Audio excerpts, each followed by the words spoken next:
Hello everyone, कैसे हैं आप सभी लोग का एक बार फिर आपके अपने चैनल में स्वागत बंदर में। दोस्तों आज हम बात कर रहे हैं मध्य प्रदेश शिक्षक भर्ती वर्ग 3 की। जी हाँ दोस्तों, देखिए आप लोगों को पता है कि मध्य प्रदेश शिक्षक भर्ती में 2 दिन पहले ही है ना दोस्तों ईएसबी द्वारा सिलेबस को चेंज कर दिया, थोड़ा सा चेंज कर दिया। क्या चेंज किया दोस्तों? जो लेवल 12th तक का था अब उसको 10th तक का ला दिया। जी हाँ दोस्तों, अब आपका जो साइंस रहेगा और एसएसटी रहेगा, मतलब सोशल साइंस रहेगा, और मैथ जो 10th लेवल का रहेगा, वहीं इंग्लिश और हिंदी की बात करेंगे तो वो 12th लेवल का रहेगा। जी हाँ दोस्तों, तो देखिए दोस्तों आप लोगों के लिए ही ये वीडियो लेकर आया हूं दोस्तों, और ये वीडियो पूरा एनसीईआरटी बेस्ड है। कक्षा 6 से लेके कक्षा 10 की बुकों का बहुत डीप तरीके से अध्ययन किया है, और दोस्तों वहां से ये टॉपिक उठा के उन टॉपिकों को विस्तार से इसका वर्णन किया है, और वर्णन के वैसे वर्णन नहीं किया, फैक्टों में इसको उतारा गया है, जिससे कि आप लोग बहुत इजीली तरीके से अपनी तैयारी पूरी कर सके। देखिए इससे पहले जो एक वीडियो आ गया था हमारा जूलॉजी क्या, उसमें हमने जो जूलॉजी का वीडियो आया था उसमें हमने 150 क्वेश्चन कंप्लीट कर लिए थे। आज हम मनुष्य के पेशीय जी कहाँ शुरू कर रहे हैं, मनुष्य में पेशीय समन्वय एवं नियंत्रण की बात करेंगे। और दोस्तों ये वीडियो लगभग 4 से 5 पार्टों में कंप्लीट हो जाएगा दोस्तों, है ना। तो इसके बाद जस्ट आप लोगों को केमिस्ट्री फिजिक्स और जो आपकी केमिस्ट्री फिजिक्स है ना, जो भी चैप्टर छूट रहे हैं वो, और इसके बाद बॉटनी है ना, इन सब का वीडियो बहुत जल्द अपलोड होने वाले हैं। और साथ ही यदि आप लोग चाहते हैं दोस्तों, यदि आप लोग वीडियो, क्योंकि देखिए दोस्तों वीडियो में टाइम लगता है ना, और लगभग यदि मैं 150 क्वेश्चन भी करवाऊँ आप लोगों को, 150 आईएमपी फैक्ट भी करवाऊँ तो लगभग 1 से 1.5 घंटा लग जाता है। यदि आप लोग चाहें तो इसको खुद मंगा कर भी आप लोग क्या कर सकते हैं, इसको रीड कर सकते हैं और अपनी तैयारी कर सकते हैं। तो क्या करना होगा, आपको 7828657271 पर मैसेज करना है, व्हाट्सएप मैसेज करना, कॉल नहीं करना। प्लीज आप लोग ध्यान रखें, क्योंकि देखिए मैं भी एक गवर्नमेंट सर्वेंट हूँ और मेरा भी टाइम 10 से 5 है ना, 10 से 5 मैं अपने ऑफिस में रहता हूँ। उसके बाद जो टाइम मिलता है वो यहाँ पर काम करता हूँ, है ना। तो उसके बाद यदि आप लोग कॉल करेंगे तो डिस्टरबेंस होता है दोस्तों, तो थोड़ी सी आप लोग इतना कृपा करें कि आप लोग प्लीज मैं कॉल ना करें, सिर्फ मैसेज करें। जो भी समस्या आप मैसेज में करें, जब मुझे टाइम लगे मिलेगा तो मैं वहां पे देख लूंगा। और यदि आप लोग पीडीएफ चाहते हैं तो आपको क्या लिखना व्हाट्सएप पर कि 1 लाइनर मोस्ट आईएमपी जो पीडीएफ है उस वो चाहिए, है ना। इसके लिए एक छोटा सा कॉस्ट रखा है, तो वो कॉस्ट आपको पे करने के बाद ही आपको पीडीएफ स्क्रीनशॉट शेयर करना है, उसके बाद आपको पीडीएफ प्राप्त हो जाएगी बड़ी इजी तरीके से। और दोस्तों यदि मैं कहूं तो लगभग देखिए बायोलॉजी के पूरा चैप्टर कंप्लीट हो गया है, जूलॉजी पे अभी हमारा ये वीडियो चल रहा है, बॉटनी का भी लगभग टाइपिंग हो चुकी है और वो भी बहुत जल्द अपलोड होने वाली है ना। और इसी के साथ केमिस्ट्री और फिजिक्स पे भी काम चल रहा है, लगभग कल या परसों में केमिस्ट्री और फिजिक्स भी कंप्लीट हो जाएगा। मतलब संडे तक आप लोगों के लिए देखिए साइंस सोशल साइंस ये 2 सब्जेक्टों के कंप्लीट नोट्स मिल जाएंगे, है ना। और मैं चाहूंगा कि कम से कम आप लोगों के लिए जो मोस्ट आईएमपी फैक्ट जो बार बार एग्जाम में पूछे गए हैं, है ना, और उन पर ही फोकस करूंगा दोस्तों, और कम से कम पेजों में आप लोगों के लिए पीडीएफ लाने की कोशिश करूंगा। तो दोस्तों शुरू करते हैं वीडियो। देखिए मनुष्य में पेशीय समन्वय एवं नियंत्रण, ठीक है। मांसपेशियां, देखिए मांसपेशियों से संबंधित तथ्य, जो मांसपेशियां हमारे मसल्स हैं उससे संबंधित तथ्य क्या हैं वो देखते हैं। मनुष्य में 3 प्रकार की मांसपेशियां पाई जाती हैं, ठीक है ना दोस्तों। मनुष्य में कितने प्रकार की 3 मांसपेशियां पाई जाती हैं? नंबर 1 बात करते हैं हृदय, नंबर 2 ऐच्छिक, और नंबर 3 अनैच्छिक। तो क्वेश्चन पूछा जा सकता है कि मनुष्य में कितने प्रकार की मांसपेशियां पाई जाती हैं, तो मनुष्य में 3 प्रकार की मांसपेशियां पाई जाती हैं। कौन कौन सी? हृदय, ऐच्छिक व अनैच्छिक, ठीक है ना। उसके बाद बात करते हैं आगे। देखिए ऐच्छिक मांसपेशियां अस्थियों से जुड़ी होती हैं, जो ऐच्छिक मांसपेशियां रहती है वो हमारी अस्थियों से जुड़ी रहती हैं, ठीक है ना।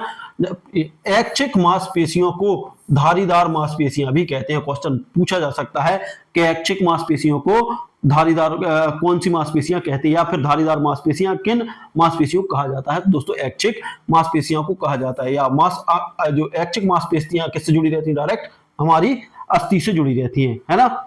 उसके बाद बात करते हैं अनैच्छिक मांसपेशियां आंत, देखिए आंत, पेट, रक्त वाहिनियों में पाई जाती हैं। कहां कहां पाई जाती हैं? अनैच्छिक पाई जाती है, देखिए रक्त में पाई जाती है, पेट में पाई जाती है, और रक्त वाहिनियों में पाई जाती हैं, ठीक है ना। अनैच्छिक मांसपेशियों को आधारी मांसपेशियां कहते हैं। आधारी नहीं, आधारी है ना, बड़ा है, ये टाइपिंग मिस्टेक हुई है। आधारी मांसपेशियां भी कहते हैं। अब क्वेश्चन पूछा जा सकता है कि कौन सी मांसपेशियों को आधारी मांसपेशियां कहा जा सकता है? दोस्तों अनैच्छिक मांसपेशियों को आधारी मांसपेशियां कहा जाता है। हृदय की मांसपेशियां स्वायत्ता रूप से कार्य करती हैं। स्वायत्ता मतलब अपने आप, है ना। जो हृदय की मांसपेशियां जो रहती हैं वो कैसे, स्वायत्ता मतलब अपने आप ही कार्य करती हैं। उन्हें ना तो आपको निर्देश देना पड़ता, ना ही संकेत देना पड़ता, वो अपना काम अपने हिसाब से करती रहती हैं। तो ये आप लोगों को ध्यान रखना है। वही बात करते हैं हम, देखिए हृदय, आगे देखते हैं। हृदय मांसपेशियां अनवरत कार्य करती हैं। अनवरत मतलब लगातार, है ना, अनवरत कार्य करती हैं। मांसपेशियों का संकुचन और प्रसार तंत्रिका तंत्र द्वारा नियंत्रित होता है। देखिए दोस्तों क्या है, जो मांसपेशियों का संकुचन मतलब जो संकुचन होता है ना, और प्रसार होता है। संकुचन मतलब सिकुड़ जाती हैं और उसके बाद फैल जाती हैं। वो किसका प्रसार, तंत्रिका तंत्र द्वारा, किसके द्वारा होता है, तंत्रिका तंत्र द्वारा नियंत्रित होता है। तंत्रिका तंत्र द्वारा ही मांसपेशियों का संकुचन और प्रसार का नियंत्रण किया जाता है, ठीक है ना। मांसपेशियां गति एवं संचलन में सहायक होती हैं। देखिए जो मांसपेशियां रहती हैं गति एवं संचलन दोनों में सहायक होती हैं। तो क्वेश्चन पूछा जा सकता है कि मांसपेशियां किसमें संचलन एवं सहायक, देखिए संचलन में सहायक, है ना, यह पूछ सकते हैं। गति एवं संचलन में सहायक होती हैं, क्या होती हैं, अस्थि दे देगा, उपस्थिति दे देगा, मांसपेशियां दे देगा, या पेशी जो भी है, ठीक है ना। तो आप लोगों को ध्यान रखना, मांसपेशियों को शक्ति या ऊर्जा एटीपी से मिलती है। क्वेश्चन पूछा जा सकता है कि मांसपेशियों को ऊर्जा कहां से मिलती है, तो एटीपी से मिलता है, ठीक है ना। ये एटीपी कहां से निर्माण होता है, जब प्रकाश संश्लेषण क्रिया से, है ना दोस्तों। प्रकाश संश्लेषण क्रिया होती है, उसमें ऊर्जा निकलती है, ऊर्जा से एटीपी प्राप्त होता है। जब देखिए हम क्या करते हैं, जो प्रकाश संश्लेषण क्रिया होती है उसके बाद जो आपको उत्पादक रहते हैं, उत्पादक क्या करते हैं, उत्पादन करके, है ना, जो भोजन का निर्माण करते हैं वो लोग खा लेते हैं, और उसके बाद जो शर्करा उनके पेड़ पत्तियों फलों में होती है उसको हम ग्रहण करते हैं। फिर उसके बाद हमें जो ऊर्जा मिलती है वो एटीपी के रूप में मिलती है, ठीक है ना। अब उसके बाद बात करते हैं हम अस्थि एवं पेशी समन्वय, ठीक है ना दोस्तों। अस्थि एवं पेशी समन्वय, ठीक है ना। अस्थि और मांसपेशियों का मिलान बिंदु जोड़ कहलाता है। क्वेश्चन पूछा जा सकता है, अस्थि और मांसपेशियों के, जो अस्थि रहती है और मांसपेशियां रहती हैं उनके मिलान बिंदु को क्या कहते हैं, हम जोड़ कहते हैं, ठीक है ना। जोड़ 3 प्रकार के होते हैं। अब ये क्वेश्चन पूछा जा सकता है, अचल, अर्धचल और चल, ठीक है ना।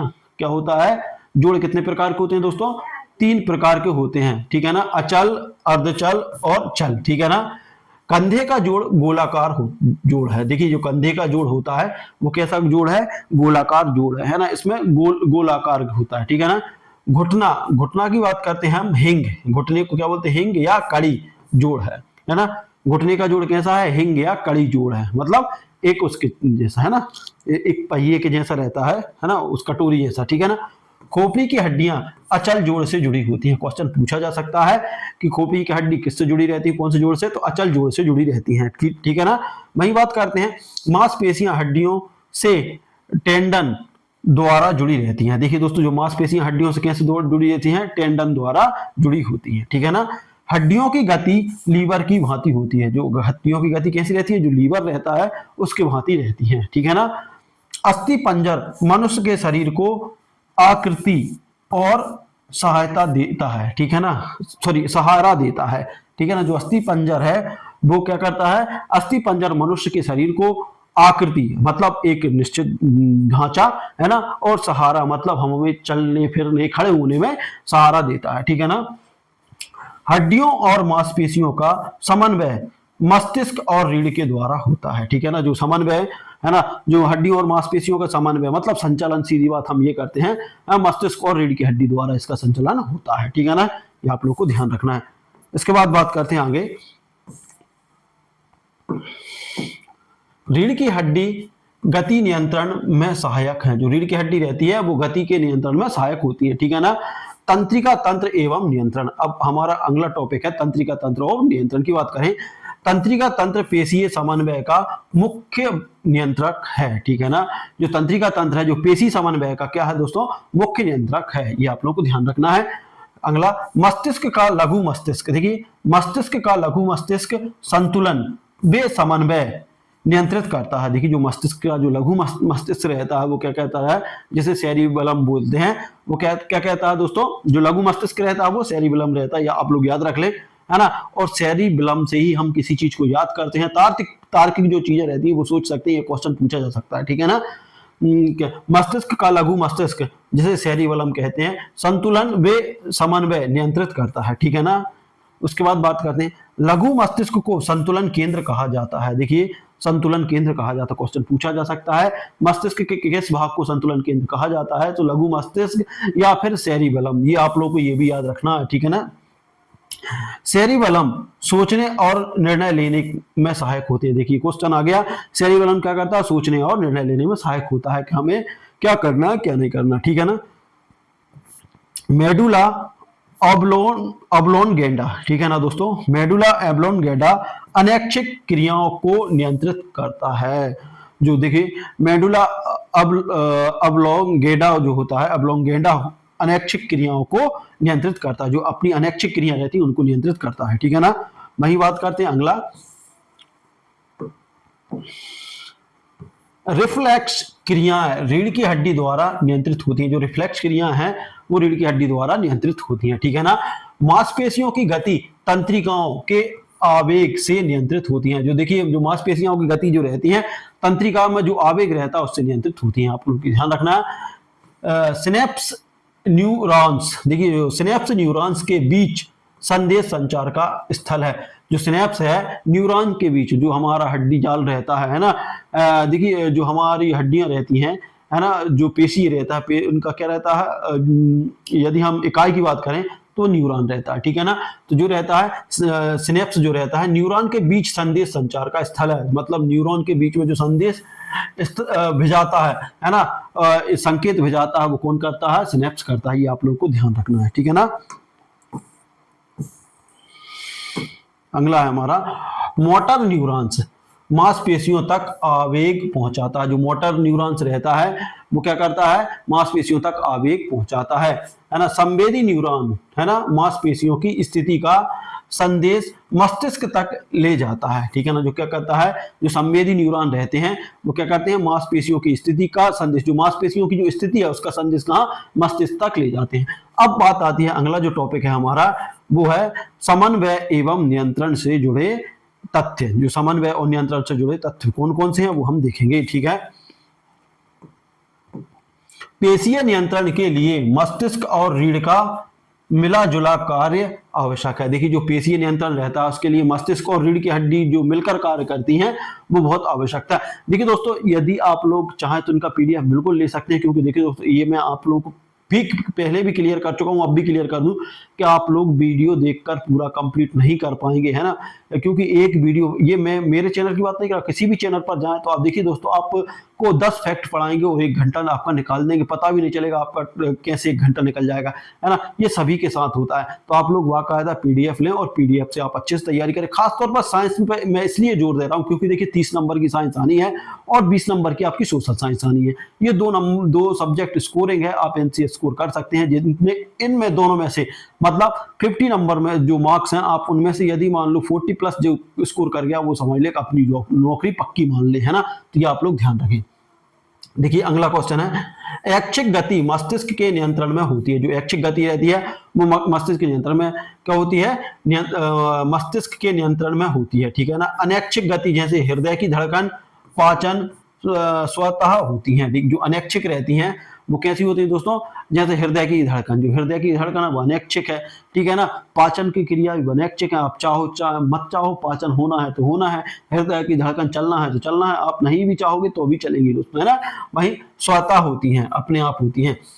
पेशी समन्वय संतुलन चलने दौड़ने व लिखने के लिए जरूरी है। जो पेशियों में समन्वय रहता है, संतुलन किस लिए आवश्यक है दोस्तों, देखिए चलने के लिए, दौड़ने के लिए और लिखने के लिए। यदि हमारा पेशी समन्वय नहीं होगा, पेशियों में समन्वय नहीं होगा दोस्तों, हम चलते चलते गिर जाएंगे, इस हाथ से मैं पेन नहीं पकड़ पाऊंगा, है ना ही मैं लिख पाऊंगा। तो इसलिए इसका आवश्यक होता है, ठीक है ना, जरूरी होता है। खेलों में संतुलन बनाए रखने में लघु मस्तिष्क सहायक है। जो लघु मस्तिष्क मतलब हमारा सेरिबेलम है, वो हम किसी भी खेल को खेलते हैं तो उसमें क्या करता है दोस्तों, उसमें हमें हमारे शरीर का संतुलन बनाए रखने में बहुत सहायक होता है। जैसे मान लो क्रिकेट खेलता है ना, क्रिकेट खेलते समय जो व्यक्ति क्रिकेट खेलता है, जो बैटिंग करता है, जब बॉल आती है तो अपने आप उसका बैट वहां बॉल के पास पहुंचता है ना दोस्तों। ये क्या होता है, ये होता है दोस्तों जो आपका सेरिबेलम रहता है वो उसकी सोचने की क्षमता, तार्किक सोचने की क्षमता इतनी खतरनाक रहती, इतनी अच्छी रहती है कि उसे पता है कि बॉल वहां गिरेगी तो कहाँ किस किस ऊंचाई पर आएगी बेड पर, किस ऊंचाई तक आएगी, तो उस तरीके से ये बेड चलता है। ये सब किसका है, जो हमारा जो लघु मस्तिष्क है, सेरिबेलम है, उसका ही कार्य होता है। रिफ्लेक्स क्रियाओं से शरीर संतुलन है ना प्रतिक्रिया करता है, ठीक है ना दोस्तों। जो रिफ्लेक्स क्रियाओं जो क्रिया होती हैं उससे शरीर संतुलन और प्रतिक्रिया भी करता है। रिफ्लेक्स क्रिया जीवन रक्षक होती है। क्वेश्चन ये है, मोस्ट आईएमपी क्वेश्चन पूछा जा सकता है कि कौन सी क्रिया जीवन रक्षक होती हैं, तो जो रिफ्लेक्स क्रियाएं हैं वो जीवन रक्षक होती हैं। मांसपेशियों का अत्यधिक प्रयोग थकान पैदा करता है। देखिए, जो जब मांसपेशियों का हम जब अत्यधिक प्रयोग कर लेते हैं तो दोस्तों क्या होता है, थकान पैदा हो जाती है। थकान का कारण लैक्टिक अम्ल का संचित होना है। जो लैक्टिक अम्ल रहता है, जो हमें किससे मिलता है दोस्तों, दूध से बनी चीजों से। जो दूध है उसकी बनी चीजों से हमें जो मिलता है वो लैक्टिक अम्ल मिलता है ना। जब हमारे बॉडी में ये अत्यधिक मात्रा में जमा हो जाता है तो क्या होता है दोस्तों, हमें थकान महसूस होने लगती है। थकान का कारण, सबसे बड़ा कारण लैक्टिक एसिड है। और कहाँ से मिलता है दोस्तों, ये दूध घी से प्राप्त होता है, ठीक है ना। दूध और दूध से बनी जितनी भी चीजें हैं उनसे प्राप्त होता है। नींद और विश्राम से पेशी थकान दूर होती है। देखिए, यदि आपकी पेशियों में थकान है ना, मांसपेशियां खिंच रही हैं, पैरों में दर्द है, हाथ पैरों में दर्द है, सर में दर्द है, तो दोस्तों यदि आप आराम करते हैं तो इससे क्या होता है दोस्तों, इनकी थकान दूर हो जाती है और वो सही हो जाते हैं। देखिए, अब उसके बाद आते हैं अन्य महत्वपूर्ण तथ्य। अन्य महत्वपूर्ण तथ्य क्या है वो देखते हैं। मांसपेशियों में संकुचन के लिए कैल्शियम आयन आवश्यक है। देखिए, जो मांसपेशियों में संकुचन रहता है उसके लिए कैल्शियम आयन का होना बहुत जरूरी है। यदि मान लो कैल्शियम नहीं होगा तो दोस्तों इनका जो है संकुचन वो कहीं ना कहीं अवरुद्ध हो जाएगा, मतलब वहां दिक्कत होगी, ठीक है ना। पेशीय संकुचन को एक्टिन और मायोसिन प्रोटीन नियंत्रित करता है। देखिए, क्वेश्चन ये भी आईएमपी है कि जो पेशीय संकुचन रहता है उसको कौन कौन नियंत्रित करता है। एक तो एक्टिन रहता है, एक मायोटिन प्रोटीन रहता है ना। कौन कौन से एक्टिन प्रोटीन और मायोटिन प्रोटीन इनको नियंत्रित करता है। पेशी कोशिकाओं को मायोफाइब्रिल कहते हैं। देखिए दोस्तों, जो क्या होता है, पेशी कोशिकाओं को क्या बोलते हैं दोस्तों, मायोफाइब्रिल कहते हैं, ठीक है ना। क्वेश्चन आ सकता है, पेशी कोशिकाओं को अन्य किस नाम से जाना जाता है, तो क्या किस नाम से जाना जाता है दोस्तों, मायोफाइब्रिल के नाम से भी जाना जाता है, ठीक है ना। पेशीय क्रियाओं के लिए ऊर्जा ग्लूकोज से मिलती है। देखिए, जो पेशी क्रियाएं रहती हैं उनके लिए ऊर्जा कहाँ से मिलती है, ग्लूकोज से मिलती है, जो हमारी बॉडी में स्टोर रहती है, ठीक है ना, वसा के रूप में। देखिए, न्यूरोम स्कूलर जंक्शन तंत्रिका और पेशियों के बीच का संपर्क बिंदु है। क्वेश्चन मोस्ट आईएमपी है ना। न्यूरोम स्कूलर जंक्शन है, जो तंत्रिका तंत्र और पेशियों के बीच का जो संपर्क बिंदु है वो होता है। तो ये आप लोग याद रख लें, है ना। समन्वय, देखिए समन्वय तंत्रिका तंत्र और अंतःस्रावी तंत्र मिलकर बनाए रखते हैं। देखिए, जो समन्वय तंत्रिका तंत्र और अंतःस्रावी तंत्र मिलकर बनाए रहते हैं, ठीक है ना। पेशीय नियंत्रण में हार्मोन्स, देखिए पेशीय नियंत्रण में हार्मोन्स एड्रेनालिन का भी योगदान है, ठीक है ना। जो एड्रेनालिन है ना, नालिन का भी योगदान है। देखिए, जो पेशीय नियंत्रण रहता है में हार्मोन्स जैसे जो कौन से हार्मोन्स, एड्रेनालिन हार्मोन्स का भी योगदान होता है, ठीक है ना। एड्रेनालिन फाइट और फ्लाइट हार्मोन्स है जो मांसपेशियों को सक्रिय करता है। क्वेश्चन पूछा जा सकता है, किस हार्मोन्स को फाइट और फ्लाइट हार्मोन्स कहा जाता है, तो आप लोगों को किसको कहा जाता है दोस्तों, एड्रेनालिन, है ना। एड्रेनालिन को फाइट और फ्लाइट हार्मोन्स भी कहा जाता है, ठीक है ना। और पूछा जा सकता है, जो मांसपेशियों को सक्रिय करता है, ऐसा कौन सा हार्मोन्स है जो मांसपेशियों को सक्रिय करता है, तो कौन सा है दोस्तों, एड्रेनालिन हार्मोन्स, ठीक है ना। कैल्शियम और प्रोटीन की कमी से मांसपेशियां दुर्बल हो जाती हैं। देखिए, यदि कैल्शियम और प्रोटीन की कमी हो जाएगी तो आपकी मांसपेशियां कैसी हो जाएगी, दुर्बल, मतलब कमजोर, ठीक है ना। ये आप लोग को ध्यान रखना है।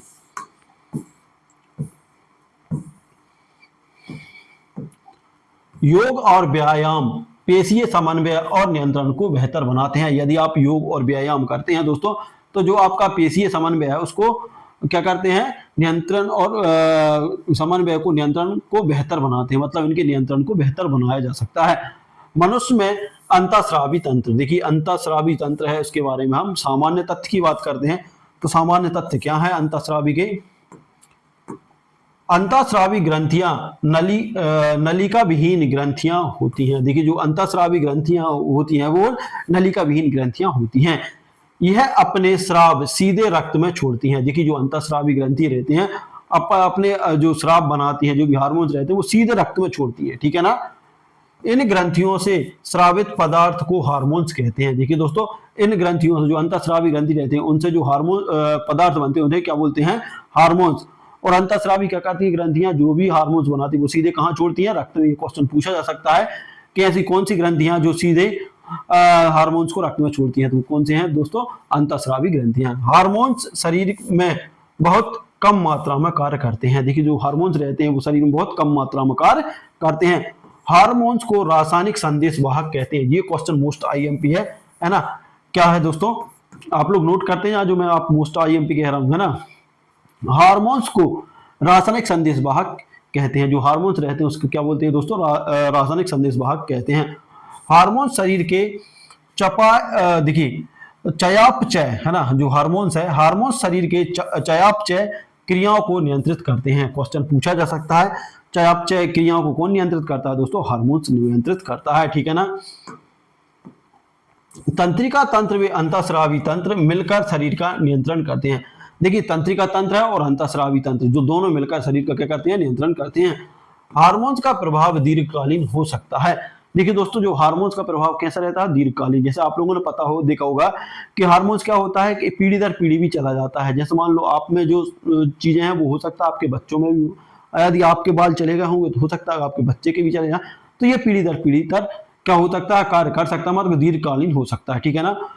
हार्मोन्स का असंतुलन रोग उत्पन्न करता है। यदि मान लीजिए कि हार्मोन्स असंतुलित रूप से हैं तो रोग पैदा हो सकते हैं। मनुष्य में प्रमुख अंतःस्रावी ग्रंथियां, देखिए मनुष्य की प्रमुख अंतःस्रावी ग्रंथियां कौन सी हैं? पिट्यूटरी ग्रंथि होती हैं, थायराइड होती हैं, उसके बाद पैराथायराइड होती है, एड्रिनल होती है, अग्नाशय होती है और जनन ग्रंथियां होती हैं। तो ये आप लोगों को ध्यान रखना है कि अंतःस्रावी ग्रंथियां कौन कौन सी हैं। तो आप लोग ध्यान रख लें, देखिए पिट्यूटरी, थायराइड, है ना, वहीं के बाद पैराथायराइड, एड्रिनल, अग्नाशय और जनन ग्रंथियां, ये सारी कौन सी हैं दोस्तों? अंतःस्रावी ग्रंथियां हैं। अब बात कर लेते हैं हम एक एक की। देखिए मोस्ट आईएमपी है पिट्यूटरी ग्रंथि, इसको ध्यान रख लेना।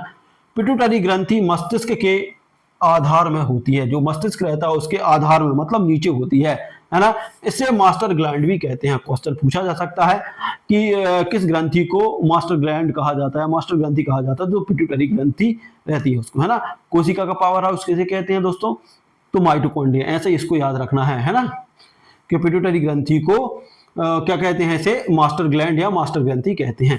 यह अन्य कोशिकाओं को नियंत्रित करती है। जो पिट्यूटरी ग्रंथि रहती है वो अन्य कोशिकाओं को क्या करती है? नियंत्रित करती है ना। इसे विकास हार्मोन्स, देखिए जो इसे कौन सी है? पिट्यूटरी ग्रंथि को विकास हार्मोन्स या ग्रोथ हार्मोन्स स्रावित होता है। देखिए इससे क्या होता है दोस्तों? इससे जो विकास हार्मोन्स, मतलब हमारी जो शरीर की वृद्धि के लिए सहायक होते हैं, है ना, वो हार्मोन्स क्या होते हैं दोस्तों? स्रावित होते हैं। क्वेश्चन पूछा जा सकता है कि किस ग्रंथि द्वारा विकास हार्मोन्स स्रावित होते हैं दोस्तों? तो पिट्यूटरी ग्रंथि द्वारा होते हैं। विकास हार्मोन्स की कमी से बौनेपन, ठीक है ना, होता है, ठीक है ना। जो बौनापन रोग रहता है ना, छोटे रह जाते हैं, कम विकास होता है, वो सब किसके कारण होता है? पिट्यूटरी ग्रंथि से। इसकी अधिकता से भी अत्यधिक लंबाई, है ना, होती है। यदि मान लीजिए पिट्यूटरी ग्रंथि से, है ना, अत्यधिक स्राव होता है, ठीक है ना, क्या होता है? अत्यधिक हार्मोन्स निकलते हैं, तो दोस्तों क्या होगा? आपकी लंबाई अधिक हो जाएगी। देखिए नॉर्मल जो हाइट रहती है, मीडियम हाइट रहती है 5 फुट 6 इंच। यदि पुरुष की बात करें 5 फुट 6 इंच से लेकर 6 फुट 2 इंच हम मान सकते हैं। मतलब एक 66 से लेकर दोस्तों 172 हम मान सकते हैं। ये आदर्श होती है। इससे ऊंचा है तो भी दिक्कत है, नीचे है तो भी दिक्कत है। मतलब ये क्या हो जाएंगे? अत्यधिक हार्मोन्स या कम हार्मोन्स की श्रेणी में आ जाते हैं। यह दुग्ध श्रवण हार्मोन्स भी बनाती है। देखिए दोस्तों दूध का जो श्रवण होता है ना, वो हार्मोन्स कौन बनाता है? तो पिट्यूटरी ग्रंथि बनाती है। इसको ही इसलिए तो इसको मास्टर ग्लैंड बोला जाता है, ठीक है ना। क्वेश्चन पूछा जा सकता है, ये क्वेश्चन मोस्ट आईएमपी है है ना, तो दुग्ध श्रवण हार्मोन्स कौन सी ग्रंथि बनाती है, तो पिट्यूटरी ग्रंथि बनाती है। फिर क्वेश्चन पूछा जा सकता है दुग्ध श्रवण किस हार्मोन्स के से होता है ना, तो ये आप लोगों को बताना, ठीक है ना। पिट्यूटरी, ये देखिए ACTH है ना, हार्मोन्स भी बनाती है ना। ACTH आप लोगों को याद रखना, ठीक है ना। ACTH अधिवृक्क ग्रंथि को नियंत्रित करता है। जो ACTH है ना, वो क्या करता है दोस्तों, अधिवृक्क जो रहता है ग्रंथि को नियंत्रित करता है।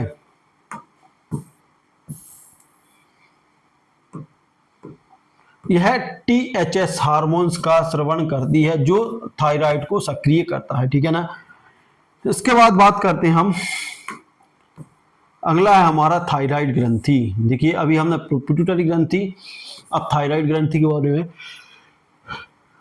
थायराइड ग्रंथि गले में स्थित होती है। क्वेश्चन पूछा जा सकता है कि थायराइड ग्रंथि कहाँ होती है, दोस्तों हमारे गले में होती है। आप लोगों ने देखा होगा कि थायराइड जो किसकी, आयोडीन की कमी से घेंगा रोग होता है, वो क्या होता है, थायराइड ग्रंथि के बढ़ने के कारण होती है। वहीं पिट्यूटरी ग्रंथि कहाँ रहती है दोस्तों, वो किसमें, मस्तिष्क के आधार में, मतलब मस्तिष्क के नीचे रहती है। आपकी थायराइड ग्रंथि गले में होती है। यह थायरॉक्सिन हार्मोन्स का स्रवण करती है। यह कौन से हार्मोन्स, थायरॉक्सिन है ना। थायरॉक्सिन चयापचय नियंत्रित करता है। देखिए चयापचय वो भी नियंत्रित कर रहा था, पिट्यूटरी ग्रंथि से जो हार्मोन्स निकल रहे थे, है ना, ये भी करता है। थायरॉक्सिन बनने के लिए आयोडीन आवश्यक है। देखिए क्वेश्चन वही आ गया कि आयोडीन, है ना। अब क्वेश्चन पूछा जा सकता है कि थायरॉक्सिन हार्मोन्स बनने के लिए किसकी आवश्यकता होना जरूरी है, तो दोस्तों किसकी आवश्यकता, आयोडीन की, ठीक है ना। थायरॉक्सिन की कमी से घेंगा रोग होता है। देखिए थायरॉक्सिन की कमी से, है ना, क्या होता है दोस्तों, घेंगा रोग होता है। इसकी कमी बच्चों में क्या होती है दोस्तों, क्रेटिनिज्म, है ना, क्रेटिनिज्म रोग देती है। देखिए दोस्तों यदि मान लो थायरॉक्सिन की कमी है तो क्या होता, क्रेटिनिज्म नामक रोग हो जाते हैं, ठीक है ना। वयस्कों में कमी से क्या, कौन सा, मिक्सीडीमा होता है। देखिए दोस्तों यदि वयस्कों में थायरॉक्सिन कम है या थायरॉक्सिन कम है तो कौन सा रोग हो जाता है दोस्तों, मिक्सीडीमा होता है, ठीक है ना। अधिकता से बेसिडो रोग, है ना, यदि मान लो इसकी अधिकता हो गई तो बेसिडो रोग होता है ना, होता है। आप लोग ध्यान रख लें। थायरॉक्सिन, थायराइड का हार्मोन शरीर के तापमान को नियंत्रित करता है। क्वेश्चन पूछा जा सकता है शरीर के तापमान को नियंत्रित करने में कौन सी ग्रंथि सहायक होती है, तो थायराइड ग्रंथि, है ना, ये आप लोग को याद रखना है। यह वृद्धि विकास को भी प्रभावित करता है। और दोस्तों यह वृद्धि विकास को भी प्रभावित कर, सबसे अधिक प्रभावित करता है आपको पिट्यूटरी ग्लैंड, ठीक है। अब पैराथायराइड ग्रंथि की बात कर लेते हैं। पैराथायराइड ग्रंथि क्या है, यह थायराइड ग्रंथि के पीछे पाई जाती है, ठीक है ना।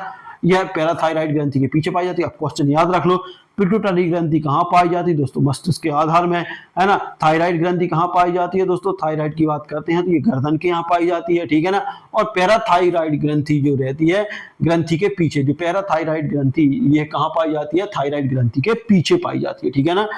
इससे पैराथार्मोन हार्मोन्स बनता है। क्वेश्चन पूछा जा सकता है कि पैराथायराइड से कौन सा, पैराथार्मोन्स। तो ये आप लोग बड़े इजी तरीके से याद हो जाएगा, पा से पैरा, है ना, पा से पैरा, ठीक है ना। थायराइड से हार्मोन, ठीक है ना।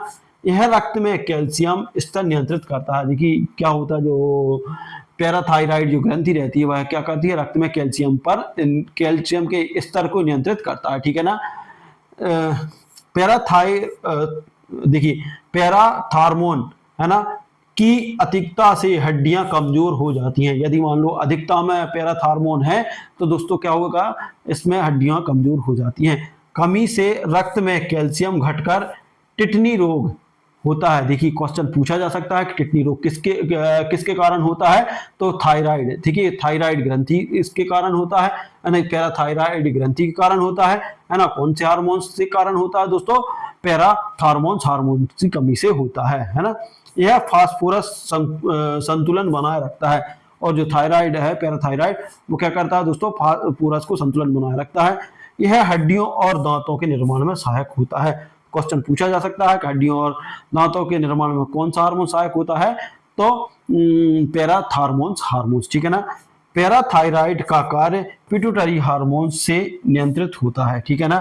जो पैराथायराइड का जो कार्य रहता है वो पिट्यूटरी हार्मोन से नियंत्रित रहता है। देखिए दोस्तों, है ना, पिट्यूटरी जो ग्रंथि के जो हार्मोन्स रहते हैं उससे नियंत्रित होता है। कैल्शियम की अधिकता से गुर्दे में पथरी बन सकती है। क्वेश्चन आ सकता है, मोस्ट आईएमपी है ना, कि कैल्शियम की अधिकता से कौन सा रोग बन सकता है। तो कौन सा रोग हो सकता है? गुर्दे में पथरी। देखिए जो गुर्दा रहता है, आपकी किडनी रहती है, उसमें यदि पथरी बनती है तो वो कैल्शियम की अधिकता से होता है, ठीक है ना। पैराथार्मोन मांसपेशियों की गतिविधि को भी प्रभावित करता है। देखिए दोस्तों, जो पैराथार्मोन्स है मांसपेशियों की गतिविधि रहती है उसको भी प्रभावित करता है। अब बात करते हैं हम अधिवृक्क। देखिए अधिवृक्क की बात करते हैं। यह गुर्दे के ऊपर स्थित होता है, जो आपकी किडनी रहती है उसके ऊपर स्थित होता है। यह कहाँ स्थित होता है दोस्तों? यह गुर्दे के ऊपर स्थित होता है, ठीक है ना। आगे बात करेंगे। इसे सुप्रारेनल ग्रंथि भी कहते हैं। क्वेश्चन आ सकता है, सुप्रारेनल ग्रंथि किसे कहते हैं? तो किसको कहते हैं दोस्तों, किसको कहते हैं ये आप लोगों को बताना है। देखिए सुप्रारेनल ग्रंथि किसे कहते हैं? इसे अधिवृक्क ग्रंथि को सुप्रारेनल ग्रंथि कहते हैं, ठीक है ना। अधिवृक्क, अधिवृक्क से एड्रेनालिन हार्मोन्स बनता है। देखिए दोस्तों, अधिवृक्क से कौन सा? एड्रेनालिन हार्मोन्स बनता है। एड्रेनालिन को आपातकालीन हार्मोन्स भी कहते हैं। क्वेश्चन आ सकता है कि किस हार्मोन्स को आपातकालीन हार्मोन्स कहते हैं? तो एड्रेनालिन को आपातकालीन हार्मोन्स कहते हैं। इसे फाइट और फ्लाइट हार्मोन्स भी कहते हैं। देखिए अभी हमने पढ़ा था एड्रेनालिन के बारे में, एड्रेनालिन हार्मोन्स को फाइट और फ्लाइट हार्मोन्स भी कहते हैं। यह हृदय गति और रक्तचाप बढ़ाता है। यह दोस्तों हृदय की गति और रक्तचाप दोनों को बढ़ाता है। यह रक्त में ग्लूकोज की मात्रा बढ़ाता है, और यह रक्त में क्या करता है? ग्लूकोज की मात्रा बढ़ा देता है। यह शरीर को खतरे की स्थिति में सक्रिय करता है, और यदि मान लो सक्रिय खतरे की स्थिति बनती है तो यह सक्रिय कर देता है। अधिवृक्क है ना, ग्रंथियों से कार्टिसोल भी बनाता है। देखिए दो अधिवृक्क जो ग्रंथि से, जो अधिवृक्क ग्रंथि से क्या करता है? कार्टिसोल भी बनाता है। कार्टिसोल शरीर की प्रतिरोधक क्षमता को प्रभावित करता है। जो कार्टिसोल है वो शरीर की प्रतिरोधक क्षमता को प्रभावित करता है। तो ये आप लोगों को ध्यान रखना है कि अधिवृक्क से कौन सा हार्मोन्स निकलता है दोस्तों? एड्रेनालिन हार्मोन्स निकलता है, और एड्रेनालिन हार्मोन्स को आपातकालीन हार्मोन्स भी कहते हैं, है ना। इसे फाइट और फ्लाइट हार्मोन्स भी कहते हैं। क्वेश्चन आ सकता है कि फाइट और फ्लाइट नामक हार्मोन्स कहाँ स्रावित होता है दोस्तों? तो क्या होता है? अधिवृक्क। देखिए अधिवृक्क से स्रावित होता है, ठीक है ना। उसके बाद बात करते हैं हम अग्नाशय। अग्नाशय की बात करते हैं। देखिए दोस्तों, जिसे पैंक्रियाज बोला जाता है। अग्नाशय मिश्रित ग्रंथि है। अग्नाशय कैसी ग्रंथि है? मिश्रित है। यह बाह्यस्रावी एवं अंतःस्रावी दोनों कार्य करती है। देखिए ये बाह्यस्रावी का भी काम करती है और अंतःस्रावी दोनों का कार्य करती है। क्वेश्चन पूछा जा सकता है कि ऐसी कौन सी ग्रंथि है जो बाह्यस्रावी और अंतःस्रावी दोनों का कार्य करती है? दोस्तों क्या है? अग्नाशय, ठीक है ना। बीटा कोशिका इंसुलिन बनाती है। जो बीटा कोशिका इंसुलिन का निर्माण भी कौन करती है? अग्नाशय करती है। इंसुलिन रक्त में शर्करा का स्तर कम करती है, और मान लो इंसुलिन में रक्त में जो है जो रक्त में जो इंसुलिन रहती है, शर्करा रहती है, उसका स्तर को कम करती है। कौन? अग्नाशय। इंसुलिन की कमी से मधुमेह, है ना, मधुमेह या डायबिटीज, है ना, रोग होता है, ठीक है ना दोस्तों। जो जब इंसुलिन की कमी हो जाती है दोस्तों तो क्या होता है? मधुमेह, जिसे डायबिटीज बोला जाता है ना। अल्फा कोशिकाएं ग्लूकागन बनाती है। जो अल्फा कोशिकाएं रहती हैं वो क्या करती हैं? ग्लूकागन बनाती हैं। ग्लूकागन रक्त में शर्करा का स्तर बढ़ाता है। जो ग्लूकागन है वो रक्त में क्या करता है? जो आपका रक्त है, खून में, उसमें शर्करा का स्तर बढ़ा देता है, ठीक है ना। इंसुलिन और ग्लूकागन परस्पर विपरीत कार्य करते हैं। देखिए दोस्तों, जो परस्पर विपरीत कार्य करते हैं, क्योंकि देखिए ये रक्त में शर्करा बढ़ा देता है जबकि इंसुलिन इसको नियंत्रित कर लेती है, ठीक है ना। मधुमेह रोग में मूत्र में शर्करा निकलने लगती है। जब देखिए मधुमेह रोग हो जाता है, डायबिटीज, तो क्या होता है? जो आप बाथरूम करते हो, यूरिन करते हो, उस टाइम क्या निकलने लगता है? शर्करा बाहर निकलने लगती है। अब उसके बाद बात करते हैं हम जनन। देखिए जनन ग्रंथियां, जिसे सेक्स ग्लैंड बोला जा सकता है। मनुष्य में वृक्क या टेस्टिस जनन ग्रंथियां हैं, ठीक है ना। मनुष्य में जो वृषण रहता है, वृषण या जिसे टेस्टिस जनन ग्रंथियां हैं, ठीक है ना। यह देखिए टेस्टोस्टेरोन हार्मोन्स का स्रावन करता है। क्वेश्चन पूछा जा सकता है कि जनन ग्रंथियां, ये टेस्टोस्टेरोन हार्मोन्स का स्रावन कौन करता है दोस्तों? जनन ग्रंथियां, ठीक है ना। टेस्टोस्टेरोन पुरुष लक्षणों का विकास करता है। जो टेस्टोस्टेरोन है वो पुरुष लक्षणों का विकास करता है। महिलाओं में डिंब ग्रंथि है ना, जनन ग्रंथि है। महिलाओं में कौन सी है दोस्तों? क्या है? डिंब ग्रंथि। और वहीं पुरुष की बात करते हैं तो वृषण, ठीक है ना। जो वृषण जिसे टेस्टिस बोला जाता है, ये क्या है दोस्तों? जनन ग्रंथि होती है। तो आप लोगों को याद रखना है, ये क्वेश्चन पूछे जा सकते हैं कि पुरुष में कौन सी जनन ग्रंथि होती है, तो दोस्तों वृषण होता है, जिसे टेस्टिस बोला जाता है। वहीं महिलाओं की बात करें तो डिंब ग्रंथि या जिसे ओवरी बोला जाता है, ठीक है ना। यह एड्रोजन हार्मोन्स का स्रावन करती है। और दोस्तों जो डिंब ग्रहणी या फिर जो ओवरी है वो देखिए एस्ट्रोजन हार्मोन्स का स्रावन करती है, जो एक स्त्री जनक है ना, स्त्री जनक हार्मोन्स होता है। जबकि वृषण किसका करता है? टेस्टोस्टेरोन।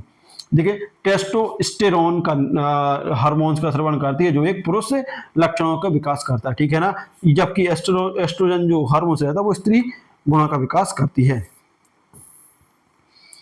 आगे देखते हैं एस्ट्रोजन स्त्रीण लक्षणों का मतलब स्त्री, सीधी बात है, ये मिसप्रिंट है। स्त्री लक्षणों का विकास करता है। क्या करता है? स्त्री डिंब ग्रंथि से प्रोजेस्टेरोन हार्मोन्स भी बनता है। देखिए दोस्तों, डिंब ग्रंथि से एक तो एस्ट्रोजन बनता है, दूसरा प्रोजेस्टेरोन हार्मोन्स भी बनता है। प्रोजेस्टेरोन हार्मोन्स गर्भावस्था बनाए रखने में सहायक होता है। क्वेश्चन पूछा जा सकता है, मोस्ट आईएमपी है। गर्भावस्था धारण करने में सहायक हार्मोन्स कौन सा है दोस्तों, या बनाए रखने में?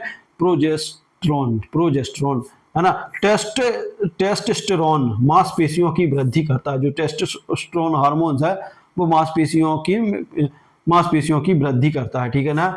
एस्ट्रोजन मासिक धर्म चक्र को नियंत्रित करता है। क्वेश्चन पूछा जा सकता है कि महिलाओं में मासिक धर्म चक्र को नियंत्रित कौन करता है, तो दोस्तों एस्ट्रोजन जो हार्मोन्स है वो मासिक धर्म चक्र को भी क्या करता है? नियंत्रित करता है। अब वही बात करते हैं हम आगे, अन्य अंतःस्रावी ग्रंथियां। अन्य कौन कौन सी है दोस्तों? पीनियल ग्रंथि से मेलाटोनिन हार्मोन्स बनता है। क्वेश्चन पूछा जा सकता है ना। पीनियल ग्रंथि से मेलाटोनिन हार्मोन्स बनता है, तो क्वेश्चन पूछा जा सकता था मेलाटोनिन हार्मोन्स कहां से बनता है, तो पीनियल से, है ना। मेलाटोनिन नींद जागरण चक्र नियंत्रित करता है। नींद और जागने का जो चक्र रहता है उसको कौन सा हार्मोन्स नियंत्रित करता है? मेलाटोनिन, ठीक है ना। थाइमस ग्रंथि से थाइमोसिन हार्मोन्स बनता है। ये तो आप लोग याद रख लेना, था से था थाइमस ग्रंथि से थाइमोसिन हार्मोन्स बनता है। थाइमस प्रतिरक्षा प्रणाली में सहायक है। जो थाइमस है वो प्रतिरक्षा प्रणाली में सहायक होते हैं, है ना। गैस्ट्रिक ग्रंथियां, है ना, गैस्ट्रिन हार्मोन्स बनाती है। जो गैस्ट्रिक ग्रंथियां वो गैस्ट्रिन हार्मोन्स बनाती हैं, है ना। गैस्ट्रिन पाचन रस के श्रवण को नियंत्रित करता है। जो गैस्ट्रिन है वो हमारा जो पाचन रस है उसको क्या करती है दोस्तों? श्रवण करती हैं, ठीक है ना। आंत से स्रावित हार्मोन्स सीक्रेटिन कहलाता है। देखिए दोस्तों, मोस्ट आईएमपी क्वेश्चन पूछा जा सकता है कि आंत से स्रावित होने वाले हार्मोन्स को किस नाम से जाना जाता है, तो क्या होता है दोस्तों? आंत से स्रावित होने वाले हार्मोन्स को सीक्रेटिन कहलाता है, ठीक है ना। सीक्रेटिन अग्नाशय को उत्तेजित करता है। क्वेश्चन पूछा जा सकता है ना। वो कौन सा हार्मोन्स है जो अग्नाशय को उत्तेजित करता है? जो कौन सा है? सीक्रेटिन है ना। देखिए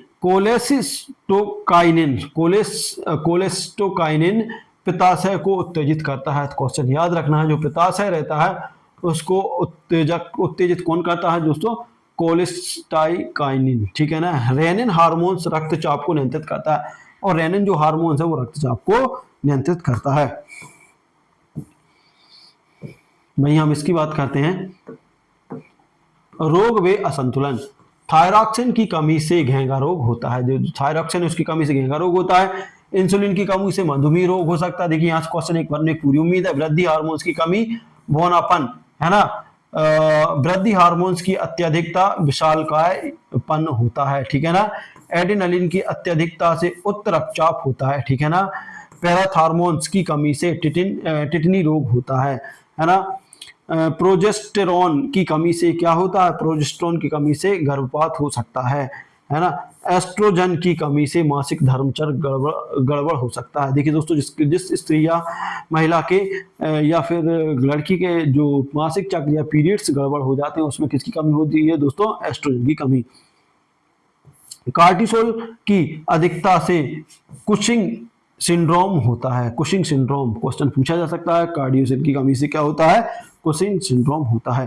ठीक है ना, वही बात करते हैं हम, देखिए अगला कार्टिसोल की कमी से एडिशन रोग होता है। जो एडिशन रोग रहता है वो भी हो जाता है। ठीक है ना, और महत्वपूर्ण तथ्य जो एग्जाम में पूछे गए दोस्तों, है ना, हार्मोन्स रासायनिक द्रव है। जो हार्मोन्स है वो रासायनिक द्रव है। हार्मोन्स का स्राव शरीर के आवश्यकता अनुसार होता है। मतलब जो हार्मोन्स रहते हैं, है ना, हार्मोन्स रहते हैं उनका स्राव शरीर की आवश्यकता अनुसार होता है दोस्तों, बहुत कम मात्रा में होता है और इनका जीवन काल बहुत लंबा होता है। ठीक है ना, हार्मोन्स तंत्रिका तंत्र से नियंत्रित होता है। ठीक है ना, ये आप लोग ध्यान रखना। हार्मोन्स का कार्य विशेष अंगों पर होता है। हार्मोन शरीर की वृद्धि को प्रभावित करते हैं। ठीक है ना, हार्मोन्स प्रजनन क्रियाओं को भी नियंत्रित करते हैं। ठीक है ना, हार्मोन्स मासिक स्थिति को भी प्रभावित करते हैं। ये इतनी चीजें आप लोगों को ध्यान रखना है ना। हार्मोन्स प्रतिरक्षा प्रणाली को भी नियंत्रित करता है। जो हार्मोन्स रहता है प्रतिरक्षा प्रणाली को भी नियंत्रित करता है। हार्मोन्स ऊर्जा संतुलन बनाए रखते हैं। ठीक है ना, अंतःस्रावी तंत्र के बिना जीवन संभव नहीं है। देखिए दोस्तों, अंतःस्रावी तंत्र के बिना जीवन संभव नहीं। अब इसके बाद हम देखेंगे कोशिका और कोशिकांग, वो देखेंगे हम नेक्स्ट वीडियो में, क्योंकि दोस्तों वीडियो काफी लंबा हो चुका है, 40-45 मिनट का वीडियो हो गया है ना दोस्तों। ये था वीडियो, आप लोगों को कैसा लगा? अच्छा लगा तो लाइक शेयर कमेंट कर दीजिए। साथ ही अभी तक चैनल पर नया सब्सक्राइब नहीं किया, सब्सक्राइब कर लीजिए। ये सारे के सारे क्वेश्चन दोस्तों आप लोगों के कक्षा 6 से लेके, है ना, 10 तक की जो बुक है ना, उसके फैक्ट हैं। क्योंकि देखिए दोस्तों, जो उसमें सिलेबस दिया है ना, जो टॉपिक दिए हैं वो तो यहाँ कवर करवाने पड़ेंगे, है ना, और कवर हमें करने ही पड़ेंगे। यदि नहीं करोगे दोस्तों, सिर्फ वही वो फैक्ट पढ़ लोगे कि जो उसमें दिए हैं, तो ऐसे काम नहीं चलेगा और कुछ भी नहीं फंसना, है ना दोस्तों। यदि आप लोग कंप्लीट ये पीडीएफ देख लेते हो दोस्तों, मतलब इसके एक जंतु विज्ञान का, देखिए एक जंतु विज्ञान का और एक पादप विज्ञान, 2 ये पीडीएफ है ना, वही फिजिक्स के 2 पीडीएफ हैं, केमिस्ट्री के, मतलब 6 पीडीएफ आप कंप्लीट देख लेंगे। लगभग आप लोगों के पेज होंगे, यदि मैं बात करूं तो 300 से 400, क्योंकि बड़ा प्रिंट है तो इसलिए आपको पेज ज्यादा देख रहे हैं। लेकिन आप पढ़ने बैठोगे तो मुश्किल से 1 से 2 दिन में आप पूरी साइंस को खत्म कर सकते हैं। और दोस्तों साइंस का पोर्शन सबसे ज्यादा है, 30 नंबर का है। यदि आप 3 से 4 दिन में इसको खत्म कर लेते हैं तो 30 नंबर आपके पक्के होने की पूरी उम्मीद है। ऐसा ही मैं हिस्ट्री का भी लेकर आने वाला हूँ, हिस्ट्री पर भी काम चल रहा है, बहुत जल्द वो वीडियो भी अपलोड होने वाले हैं। और तो दोस्तों ये था वीडियो, अच्छा लगा तो लाइक शेयर कमेंट कर दीजिए और चैनल पर नया है सब्सक्राइब कर लीजिएगा। यदि आप लोग को चाहिए कि सर वीडियो में टाइम लग रहा है तो आप पीडीएफ भी ले सकते हैं। तो पीडीएफ के लिए आपको 78286572 और 71 पर मैसेज करना है ओनली, है ना। आपको लिखना है कि आईएमपी, जो मोस्ट आईएमपी फैक्ट हैं उनका पीडीएफ चाहिए, जो एनसीईआरटी बेस्ड है, कक्षा 6 से 10 वाले। क्योंकि दोस्तों इससे पहले मैंने 12th तक के नोट्स भी हैं मेरे पास वन लाइनर, आप चाहें तो वो भी ले सकते हैं, और 10th तक के चाहिए तो वो भी मिल जाएंगे। बहुत जल्द आप लोगों के लिए, मैं बहुत जल्द आप लोगों की उसमें सेवा में लगा हूँ, है ना। रोज हम 1-1, 2-2 चैप्टर, 1-1, 2-2 पार्ट कंप्लीट कर रहे हैं और बहुत जल्द सारे नोट्स, मतलब संडे तक आप लोगों के लिए देखिए साइंस, सोशल साइंस और मैथ, ये 3 के तो नोट्स आप लोगों को उपलब्ध हो जाएंगे। मैथ मेन फैक्ट है ना, क्योंकि देखिए बाकी अंदर आप लोगों को सवाल करने के लिए तो भैया वीडियो देखना पड़ेगा, बाकी फैक्ट है तो वो कंप्लीट हो जाएंगे। तो दोस्तों अच्छा लगा हो तो वीडियो तो दिल से लाइक शेयर कर दीजिएगा और चैनल को सब्सक्राइब कर लीजिएगा। मिलते हैं अगले वीडियो में, तब तक जय हिंद, जय भारत।